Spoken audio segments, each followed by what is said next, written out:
Good morning my dear students. आज मैं आप लोगों को सीरीज 15 का पार्ट 10 अपलोड कर रहा हूँ। जैसा कि जानते हो आईसीएसई बोर्ड एग्ज़ाम्स का टाइम बहुत ही नियरर आ रहा है, बहुत नज़दीक आ रहा है।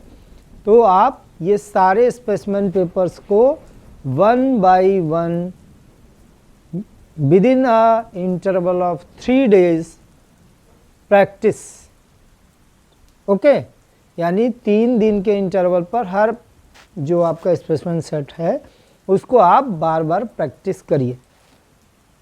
जैसे सब लोग जानते हो कि practice makes a man perfect, और आप उससे 15 मार्क्स बिल्कुल पूरी तरह से गेन कर पाओगे। तो आज उसका फर्स्ट क्वेश्चन ये है सेट 10 का। Name of the item is given, MP is given and rate of GST is given, and you have to find the value for total amount to be paid for the bill is। सबसे पहले item क्या है P, उसकी MP क्या है 500 और rate of GST 5%। तो पहले इसका टोटल कितना आएगा, दोनों के लिए अलग अलग कैलकुलेट कर लेते हैं। तो P के लिए हो जाएगा तुम्हारा 500 प्लस 500 का 5%, 0 0 कैंसिल, 5 5 जा 25, this will equal to 525। Second item Q, इसके लिए क्या हो जाएगा 1000 प्लस 1000 इंटू 18 अपॉन 100, 0 0 कैंसिल, 1800 10 जा 180, ये आ गया 1180, 1180। टोटल क्या हो गया 58205167 1705 इज द राइट आंसर। तो इस ऑप्शन में कौन सा है सी। यानी इस तरीके का जो भी क्वेश्चन रेट ऑफ जीएसटी पर बेस्ड आएगा उसमें हम क्या है कि उसका रेट ऑफ वैल्यू निकाल करके और उसमें ऐड कर देंगे। बहुत ही सिंपल है, क्योंकि इसमें कुछ भी नहीं किया। क्या है, जिस तरह से किसी भी चीज़ का तुम परसेंट निकालते थे कि 500 का 10% क्या होगा, तो रेट ऑफ जीएसटी हमेशा पॉजिटिव में जाएगा। बट इन केस ऑफ अगर डिस्काउंट होता ना, तो पहले डिस्काउंट को हम वैल्यू निकाल करके माइनस कर लेते, उसके बाद रेट ऑफ जीएसटी लगाते। अगर इसी में डिस्काउंट वाला जो क्वेश्चन आएंगे दूसरे टाइप में, उसमें हम देखेंगे कि रेट ऑफ जीएसटी जो है डिस्काउंट के बाद ही निकालना रहेगा। Okay, question number 1 part 2। If P equal to 4 minus 2 3 1 and Q equal to 2 5 3 minus 1, then find the value for P minus Q। This question is based on the topic matrix. It is so simple. जैसा कि देख रहे हो, इसमें क्या करना है, केवल आपको माइनस करना आना चाहिए और साइन का विशेष ध्यान रखना। P माइनस Q, तो पहले वाले में P देखोगे, दिस इज A11 तो A11, A12 A12, A21 A21, A22 A22, यानी रो और कॉलम का कॉम्बिनेशन को देखना है, प्लस उसमें साइन क्या है उसको देखना है। तो यहाँ है 4 माइनस 2 क्या हो जाएगा 2, माइनस 2 माइनस 5 माइनस 7, क्योंकि ये सिंबल इसके आगे चलेंगे। 3 माइनस 3 0, 1 माइनस माइनस प्लस यानी कि 2। अब इसमें ऑप्शन देख लीजिए कौन सा है, 0 माइनस 7 सॉरी 2 माइनस 7 0 2, ये आपका ऑप्शन बी सही है, इस पर टिक कर दीजिए। यानी A11 के साथ इक्वेट होगा, A12 के साथ में, A21 के साथ और A22 के साथ। 2 जो सिंबल पहले जो लिख रहे हैं वो रो है और सेकंड जो हम लिख रहे हैं वो कॉलम है। और इसके आगे जो ये माइनस Q है, इसको ध्यान देना है कि इसके आगे माइनस साइन सब में लग जाएगा, और जो ऑलरेडी पहले से माइनस है वो प्लस हो जाएगा। ओके, तो राइट आंसर आपका बी है। Linear factor of 3x square minus 2 under root 6x plus root 2 equals to 0। देखो, हमें इसका कोई भी चीज़ का अगर फैक्टर करना है तो यहाँ पे हमें दो चीज़ का ध्यान देना। पहला तो वो क्या a plus B whole square में कन्वर्ट कर सकते हो, या फिर a minus B whole square में कन्वर्ट कर सकते। तो इसको मैं लिख सकता हूँ √3x का होल स्क्वायर, और इस b के लिए लिख सकता हूँ √2 का whole square, minus a square b square तो minus 2ab, 2 into A into B. तो अब यहाँ पे चेक करो, ये हो जाएगा 3x स्क्वायर, 2 √6x प्लस 2, यानी इसको मैं लिख सकता हूँ √3x माइनस √2 का होल स्क्वायर, यानी फैक्टर आपका कौन सा हो जाएगा, ये b वाला पार्ट हो जाएगा √3x minus √2 into √3x minus √2। Okay, next fourth question जो part 4, gx is equal to x plus 1 is a factor of 5x cube px square minus 8x minus 12. Then what is the value for p? This question is based on the topic factorization. ये आपका factorization से related है। This is a divisor 1 और this is a dividend। तो क्या करते हैं, x की वैल्यू -1 इसमें पुट करोगे और रिमाइंडर क्या लेंगे, 0 लेंगे, क्योंकि यहाँ पे ऑलरेडी फैक्टर बोला है। In case of there is a factor 1, then remainder will be 0. Otherwise, if it is not a factor, then according to the given conditions, वो जो रिमाइंडर होगा वो लिखेंगे। तो इसकी वैल्यू अगर आप वहाँ पे लिखोगे क्या, -1, क्योंकि x प्लस 1 अगर है तो इसका अपोजिट लेना, तो ये हो जाएगा 5 इंटू -1 का whole cube plus p into -1 whole square minus 8 into 1 minus 12 equals to 0। ये हो गया -5 plus p minus 20 equals to 0। ठीक है, अब ये हो जाएगा माइनस इंटू माइनस प्लस, यहाँ पे 8 हो जाएगा प्लस में, तो 8 और सॉरी यहाँ पे हो जाएगा -8 plus -12 minus minus plus.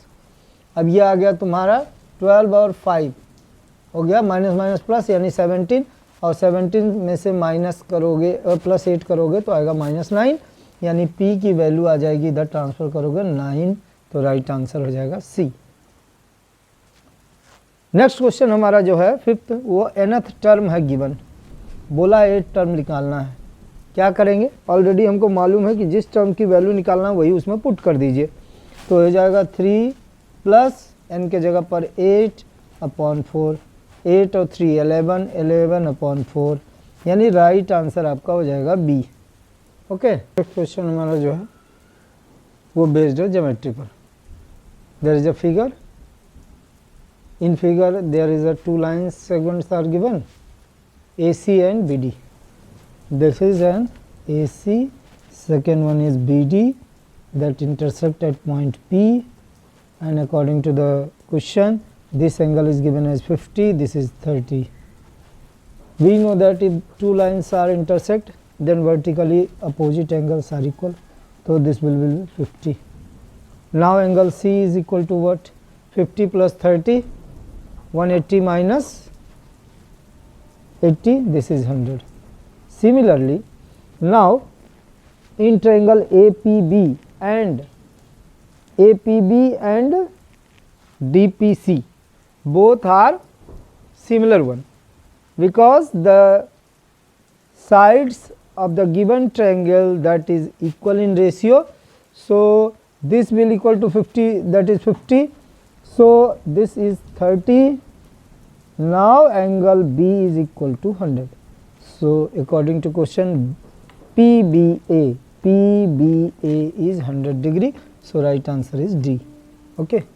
Next question जो है 7th हमारा है, the open mathematical sentence using as the variable of the graph 3 -3 2 -1 0 2 1 2 3 4 5,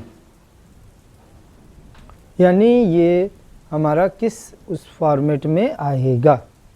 अगर हम इसको इस तरह से देख सकते हैं कि इसकी वैल्यू कहाँ तक जाएगी, तो इसे हम लिख सकते हैं कि जो हमारा ये वैल्यू है वो तुम्हारा क्या है, किस नंबर्स को बिलोंग कर रहा है, यानी ये रियल नंबर तो है। और कह रहा है x इज़ ग्रेटर देन 4, ये नहीं होगा। x is less than equals to 4 चलेगा। x इज़ लेस देन 4 होता तो क्या होता कि 3 तक होना चाहिए था।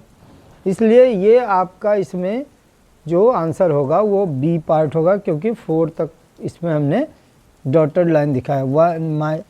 x की वैल्यू जो रियल नंबर है वो 4 तक यहाँ तक, ठीक है। नेक्स्ट है the order of the product matrix is what. पूछ रहा है इसका जब मल्टीप्लाई करोगे तो जो उसका ऑर्डर आएगा वो क्या आएगा। इसका राइट आंसर हो जाएगा डी, 3 × 3। ओके, नेक्स्ट क्वेश्चन हमारा है 9। The point -2, 3 reflection through x axis is, कौन सा पॉइंट होगा। x एक्सिस से रिफ्लेक्ट कराओगे तो वही चेंज हो जाएगा सिर्फ, यानी -2 -3, यानी राइट आंसर ये हो जाएगा। नेक्स्ट नंबर 10 है star is a cyclic coordinator as shown in the figure STR, then find the value for x + y। There are STR, that is the cyclic one, means you have to find the value for x + y. 100 + 90 + x + y = 360। Sum of interior is equal to 360, उधर transfer कर दीजिए। x + y = 360 - 190 0 7 2 - 1 170, यानी right answer इसमें कौन सा होगा 170, यानी ये है 170 C part. Okay, next question हमारा है a dice is thrown once, find the probability of 3। तो एक डाइस में कितने नंबर होते हैं 1 2 3 4 5 6, टोटल आउटकम बनेंगे 6। तो 3 कितना बार आ रहा है 1 बार, यानी 1/6 राइट आंसर ये हो जाएगा। In the given figure find the value for LPM, angle LPM ये फाइंड करना है। And given that LQ is a diameter one, so this is a semi circle angle, total angle will be equal to 90, so 90 - 70 = 20, so this is the right answer, B is the right answer. Okay, क्योंकि आपका LQ क्या है दिया हुआ है, ये diameter दिया हुआ है। नेक्स्ट क्वेश्चन है the mid point of AB, find the mid point whose coordinate is given as -3 2 and 3 - 2। According to the formula we know that mid point means x2 + x1/2 y1 + y2/2। तो दोनों को add करोगे -3 + 3 that will 0, 2 - 2 that will 0, यानी 0 0 right answer. Next है x की value दिया है -1 2 3 4 और y की वैल्यू है 1 - 2 - 3 4, देन x + y। a11 के साथ, a12 के साथ, यानी -1 और 1 0, 2 - 2 0, 3 - 3 0, 4 - 4 0, यानी राइट आंसर इज 0 0 0 0, यानी 0 मैट्रिक्स। नेक्स्ट क्वेश्चन जो हमारा लास्ट क्वेश्चन है 5 T20 of an AP series is given 4 6 8, means A = 4, D is equal to T2 - T1, that is 2, 6 - 4 that is 2. So T20 means A + 19D, 4 + 19 × 2, 38 + 4, this will equal to 4 + 8 2, 42 is the right answer.